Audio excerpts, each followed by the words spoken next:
রাধে বন্ধুরা, শুভ পৌষ পার্বণ। আজকে ভাবলাম পৌষ পার্বণটা মায়ের পুজো দিয়ে শুরু করা যাক।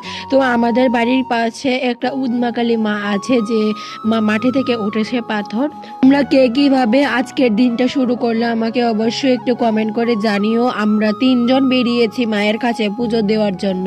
তো রাস্তাটা অনেক লম্বা ছিল বন্ধুরা। মেন রোড থেকে কিন্তু মায়ের মন্দির অনেকটা ভেতরে। তো আমরা শুধু যাচ্ছিলাম আর দুপাশে দেখেছো কেমন বিচিত্র বট গাছ, শুধু এখানে বট গাছ আর বট গাছ। তো আমরা যেতে যেতে যেতে যেতে এক সময় হাঁপিয়ে পড়েছিলাম, তবু কিন্তু আমরা হাল ছাড়িনি। এরপর অবশেষে আমরা মায়ের মন্দিরে পৌঁছে গেলাম। মায়ের মন্দির পরিষ্কার করে তারপর বট গাছতলে মোম ধূপকাঠি এবং তিল্লে বাতাসা আমরা যেগুলি এনেছিলাম বট গাছতলায় পুজো দেওয়ার পর আমরা মায়ের মন্দিরে ভালো করে পুজো করেছিলাম এবং বট গাছকে এখন ধূপধুনো দেখিয়ে দিচ্ছি। এই দেখো পাশে কিন্তু অনেক মাকে রেখে গেছে সবাই, যাদের যাদের মানত পুরো হয়েছে। তো চলুন এখন একটু মায়ের দর্শন করানো যাক। তো এখানে আমি পুজো দিচ্ছিলাম আর ভিডিও করছিল।